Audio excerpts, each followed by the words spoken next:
आज जो ईमानदार जज थे सुप्रीम कोर्ट में, उनके लिए बहुत क्रूशियल डे था। ये कायशा साहब की डबल जीत होगी। होता है ना जैकपॉट लग जाना। खेल इस तरह है कि कल जो काजी को निकालने को फिरते थे और प्लान जो है वो मुकम्मल आपके पास मौजूद है।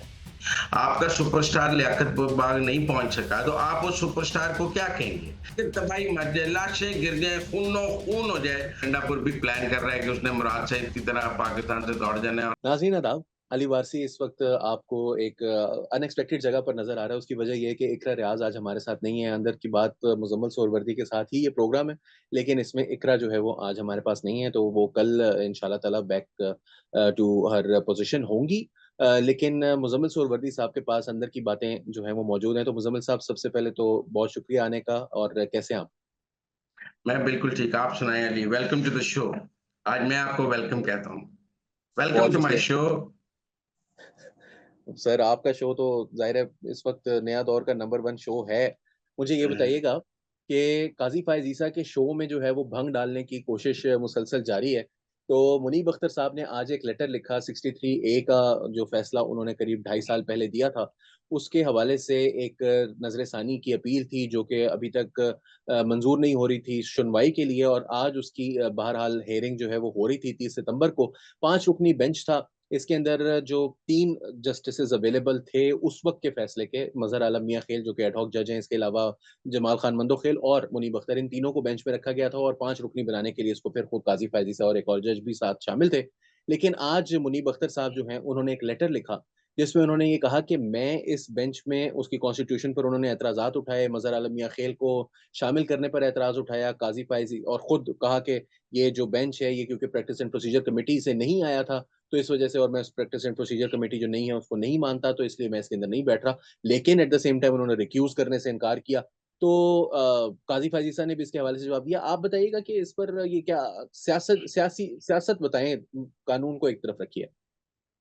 देखें, मैं समझता हूँ कि आज जो ईमानदार जज थे सुप्रीम कोर्ट में, उनके लिए बहुत क्रूशियल डे था। हुँ, अगर वो आज बेंच में बैठते, तो वो प्रैक्टिस एंड प्रोसीजर कमेटी को मान लेते जो काज़ी फ़ायज़ ईसा की है। और अगर वो बेंच में नहीं बैठते, इस खेल में काज़ी की दोनों तरह जीत थी काज़ी फ़ायज़ ईसा की। अगर मुनीब अख्तर साहब बेंच में बैठ जाते, तो भी काज़ी फ़ायज़ ईसा की जीत थी। और अगर वो नहीं बैठते, तो भी काज़ी फ़ायज़ ईसा की जीत थी। भई अगर वो बैठते तो भी 63 ए की जो अपील मुनीब अख्तर साहब ढाई साल से नहीं लगने दे रहे थे, वो लग जाती और वो फैसला नज़रसानी में उड़ जाता और मुनीब अख्तर का अपना फैसला कायम नहीं रह सकता था। काज़ी की जीत थी, क्योंकि काई साहब ये 63 ए का केस लगाना चाहते थे। उनका मतलब था आप ढाई साल से नहीं लगने दे रहे हैं और मुनीब अख्तर साहब इसको नहीं लगने देना चाहते थे। अब केस हुँ। भी लग गया, अब मुनीब अख्तर साहब इस बेंच में नहीं बैठे। ये काई साहब की डबल जीत होगी। होता है ना जैकपॉट लग जाना, जिसे आप कहते हैं लॉटरी लग जा ग्रैंड स्लैम लॉटरी लग जाना। लेकिन अगर मुनीब अख्तर 63 ए के बेंच में नहीं बैठते, ये कह कर के ये प्रैक्टिस एंड प्रोसीजर कमेटी को मैं नहीं मानता और इसके बनाए हुए बेंच को नहीं मानता, तो फिर कल को जो मखसूस नशिस्तों का नजरसानी का केस है, उसके बेंच में बैठ जाएँगे। वो भी तो काज़ी फ़ायज़ ईसा ने बनाना है, वो भी प्रैक्टिस एंड प्रोसीजर कमेटी ने बनाना है। फिर उसमें कैसे बैठ जाएँगे?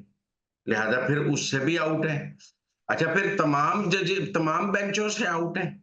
अफसर बकार खास सुप्रीम कोर्ट मुनीब अख्तर, अब फैसला करना है मंसूर अली शाह ने कि उन्होंने क्या इस कमेटी के बनाए हुए बेंचों में बैठना है या नहीं बैठना। अगर वो बैठते हैं तो उनका और मुनीब अख्तर को गिला होगा कि आप मेरे साथ नहीं खड़े हुए, मैंने रिक्यूज किया तो आपने क्यों नहीं रिक्यूज किया। लिहाजा अगर वो बैठते हैं तो उन मुनीब अख्तर लेट डाउन होते हैं कि अकेला मुनीब अख्तर एहतजाज कर रहा है, बाकी सारे तो इस कमेटी को मान रहे हैं। और अगर मंसूर अली शाह मुनीब अख्तर के साथ चले जाते हैं, तो हम सब तो कहेंगे कि उनकी यूनियन है काजी फायद ईसा के खिलाफ, और फिर जो मखसूस नशिस्तों का नजरसानी का बेंच बनना है, उनमें से मंसूर अली शाह भी आउट हो गए, अब रह गए 2 चले गए। हुँ, आप 8-5 में से 2 निकाल दें, बाकी कितने रह गए? 6। अब हो सही। गया 6-5। तो फिर जब 6-5 होगा, अब ये देखना पड़ेगा जो इनके साथ बाकी 8 थे, क्या वो साथ खड़े होंगे या वो बेंचों में काजी फायद ईसा के बनाए हुए बेंचों में बैठेंगे। अगर फर्ज हुँ। कर लें अतर मिनिल्ला क्या काजी फायद ईसा के बनाए हुए बेंचों में बैठेंगे। अगर वो भी मुनीब अख्तर और मंसूर अली शाह के साथ जाते हैं, तो फिर क्या हो जाएगा? फिर 5-5 हो जाएगा। और अगर आयशा नीलम भी चली जाती हैं, वो कहती हैं नहीं नहीं मैं तो जाऊंगी उनके साथ, तो फिर क्या हो जाएगा? तो आयशा मलिक। आयशा मलिक। फिर आप देखेंगे जो शायद ये जितने बंदियाल साहब जूनियर जजेस प्रमोट करके लाए थे सुप्रीम कोर्ट में अपनी स्ट्रेंथ पूरी करने के लिए, उन वो सब मुनीब अख्तर के साथ खड़े होंगे या मुनीब अख्तर अकेला होगा? अगर सही। सब मुनीब अख्तर के साथ खड़े होते हैं तो काजी फायज ईसा तो फिर भी सुप्रीम कोर्ट चला लेगा, क्योंकि 2 डॉग जजेस आ चुके हैं, पर 6 जजेस उसके साथ हैं, वो 8-9 जजेस के साथ सुप्रीम कोर्ट चला लेगा। उमरता बंदयाल ने तो 5 जजों के साथ चला ली थी, बाकी कोई भी उनके साथ चलने को तैयार नहीं था। तो इसलिए मेरा ये ख्याल है कि खेल इस तरह है कि कल जो काजी को निकालने को फिरते थे और जिन्होंने चीफ जस्टिस होते हुए काजी को खिलाफ बगावत करके उन्हें माजूल कर दिया था, आज काजी ने उन सबको सुप्रीम कोर्ट से बाहर कर दिया है, क्योंकि वो बेंच में बैठे तो मरते हैं, ना बैठे तो मरते हैं। मतलब इमरान खान तो उन्हें कहेगा ना कि बेंच में बैठे हैं, अगर आप नहीं बैठेंगे तो सारे फैसले उलट जाएंगे। लेकिन अगर वो बैठते हैं तो उनके पल्ले कख नहीं रहता, नहीं बैठते तो इमरान खान के पल्ले कख नहीं रहता। अब अगर उन्होंने इमरान खान को बचाना है, मखसूस नशिस्तों को बचाना है, 2/3 को बचाना है, तो उन्हें बेंचों में बैठना है। लेकिन अगर बेंचों में बैठना है तो फिर उनका अपना मॉरल स्टैंड खत्म हो जाता है और वो जीरो हो जाते हैं। तो एक ऐसी बंद गली में मुनीब अख्तर एंड कमेटी पहुंच गई है कि वो केस सुनती है तो मरती है, नहीं सुनती है तो मरती है। शह मात हो गई, इसे कहते हैं, इसे शतरंज की जुबान में कहते हैं शह मात के आप चारों तरफ से घिर जाते हैं और आपके पास चलने के लिए कोई घर नहीं होता, एक घर भी नहीं होता जहां आप चल सकें, जिधर भी जाते हैं आप मर जाते हैं।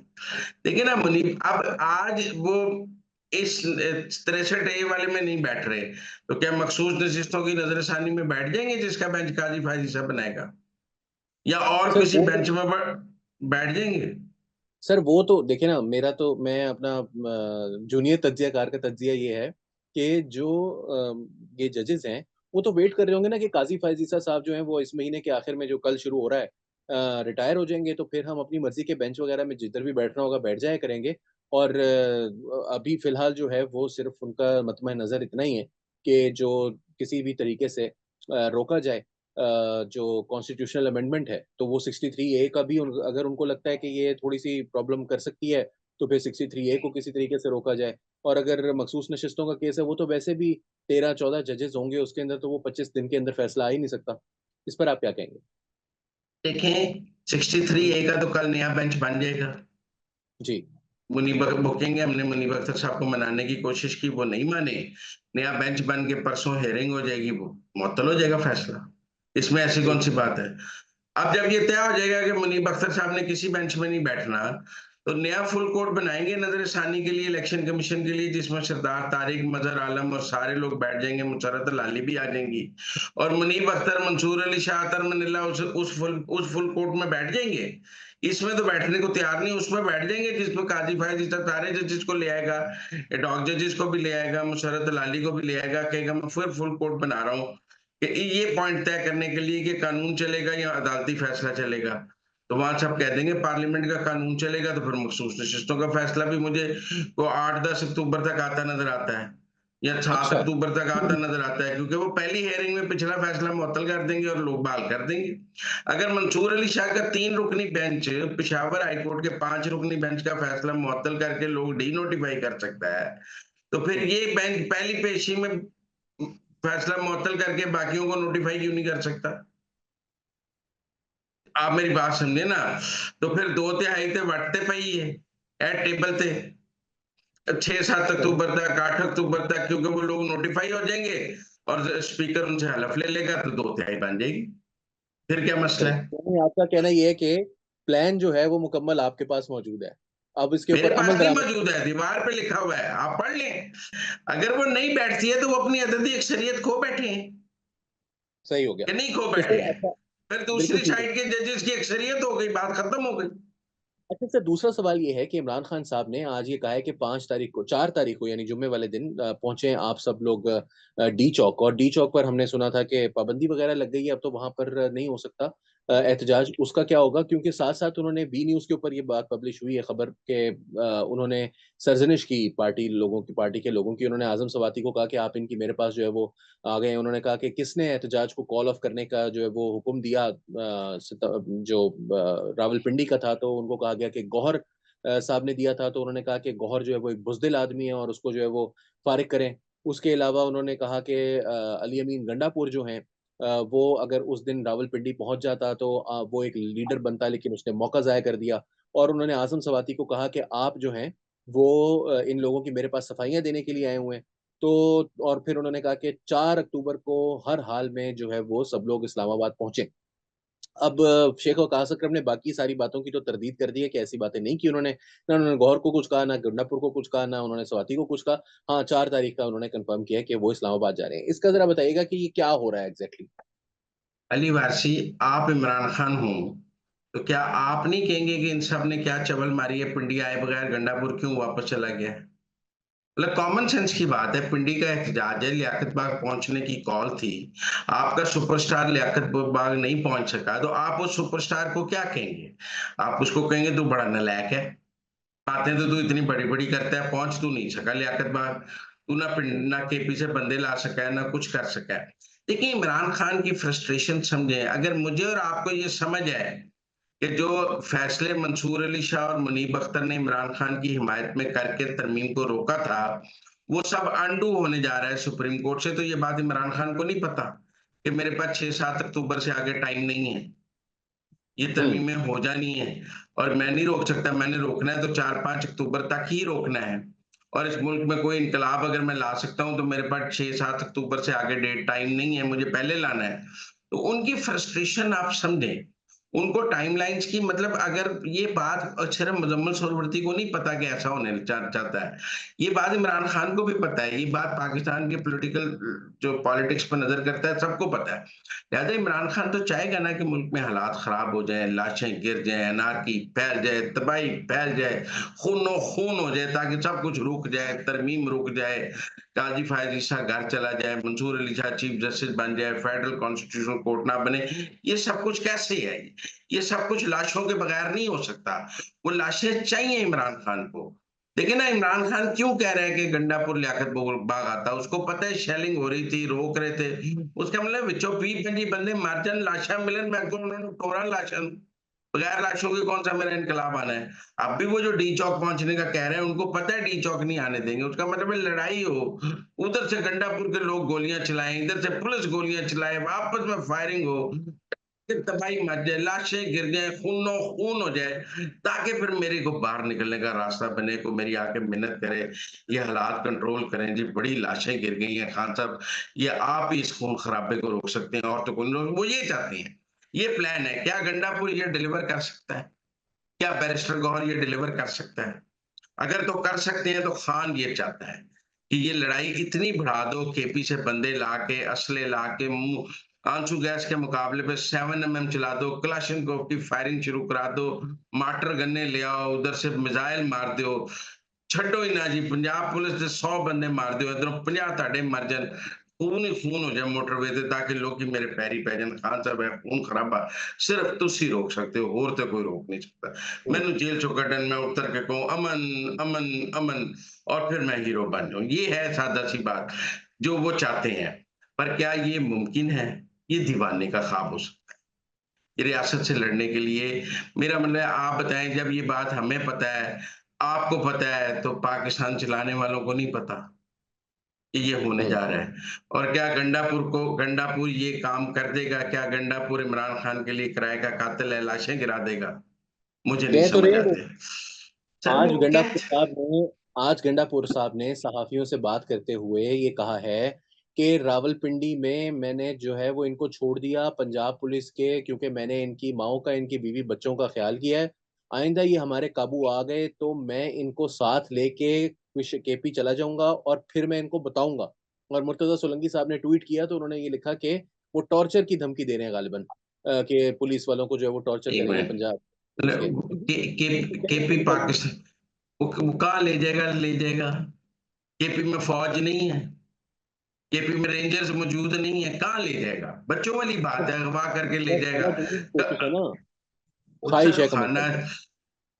देखो खाना जंगी का स्क्रिप्ट है गंडापुर के पास, हम्म। वो कर सकता है या नहीं कर सकता वो एक अलग बात है। आप ये कहें कि वो खाना जंगी का एक स्क्रिप्ट गंडापुर और को दिया है इमरान खान ने कि तुम्हें मैंने वजीर आला बनाया है, इसके नतीजे में मुझे लाशें ला के दो। अब क्या गंडापुर इमरान खान की ख्वाहिश पूरी करेगा? 2 दफा तो उसने नहीं की। वो चकमा दे देता है इमरान खान को, कदे पिंडी नहीं पहुंचता, कदी लाहौर नहीं पहुंचता, कदी जलसे चो नच जाता है, कदी कुछ करता है। बेचारा खान ਨੂੰ भी कोई खुश रख रहा है और एस्टैब्लिशमेंट ਨੂੰ भी खुश रख रहा है।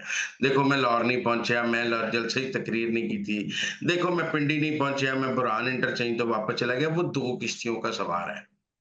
इमरान खान चाहता है कि वो एक किश्ती का सवार हो जाए, या वो इमरान खान उसको गद्दार डिक्लेयर कर दे, बैरिस्टर गौहर और उनको, और कोई नए बंदे ले आए, या वो मेरा मतलब है इमरान खान के स्क्रिप्ट पे काम करें। बात इस नहज पर पहुंच गई है। अगले कुछ दिनों में आप कह लें 72 घंटे में गंडापुर ने भी फैसला करना है कि उसने लाशों की सियासत करनी है या नहीं करनी है, क्योंकि रहना तो फिर पाकिस्तान में ही है। मुराद सईद की तरह पाकिस्तान से दौड़ तो नहीं जाना ना गंडापुर ने, कि आपका ख्याल है गंडापुर भी प्लान कर रहा है कि उसने मुराद सईद की तरह पाकिस्तान से दौड़ जाना है और नामालूम मकाम से वीडियो मैसेज जारी किए जाने हैं? तो इसलिए मेरे ख्याल में जो खान साहब का प्लान है वो सबको पता है। वो इस आईनी तरमीम से पहले, वो सुप्रीम कोर्ट के फैसलों से पहले पाकिस्तान की सड़कों पर लाशें गिराना चाहते हैं, खून चाहते हैं, ताकि उस जो लाशें गिर रही हों, और तो वो कहा नहीं उन्होंने 2 दिन एहतजाज चलता है, 3 दिन एहतजाज चलता है, चलाएं।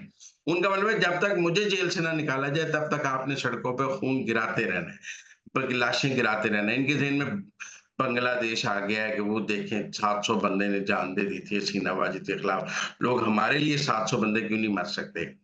देखिए ना, फिर यहाँ से आसिम मुनीर को भी भागना पड़ जाएगा, शहबाज शरीफ को भी भागना पड़ जाएगा, और मैं जेल से निकल के सीधा ये, अब कभी इनके ज़हन में श्रीलंका फँस गया था कि वहाँ ऐवान सदर पे कब्ज़ा हो गया था, सदर भाग गया था, तो हम पाकिस्तान को श्रीलंका बना देंगे।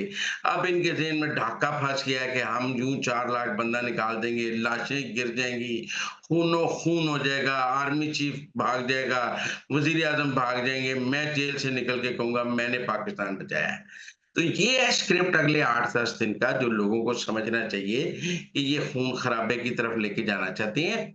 अब ले जा सकते हैं या नहीं ले जा सकते हैं, ये किनको अपने साथ दहशतगर्दों को लाएँगे, नहीं लाएँगे, टीटीपी की मदद लेंगे, पीटीएम की मदद लेंगे, क्या करेंगे, अफ़गानी लाएँगे, मुझे नहीं पता। लेकिन खान साहब का स्क्रिप्ट ये है कि उन्हें इस वक़्त जो है सड़कों पे खून चाहिए, ताकि वो उसके बाद रिहा हो सकें, क्योंकि उनको लगता है कि खून-खराबे के बगैर अब उनकी रिहाई मुमकिन नहीं। जी, ठीक, मुज़म्मिल साहब, तो ये था हमारा आज का प्रोग्राम नाज़रीन। प्रोग्राम को लाइक और शेयर ज़रूर कीजिएगा, हमारे चैनल को सब्सक्राइब कर लीजिए। अली वारसी को और मुज़म्मिल सुहरवर्दी को नया दौर के प्लेटफ़ॉर्म से इजाज़त दीजिए। आदाब।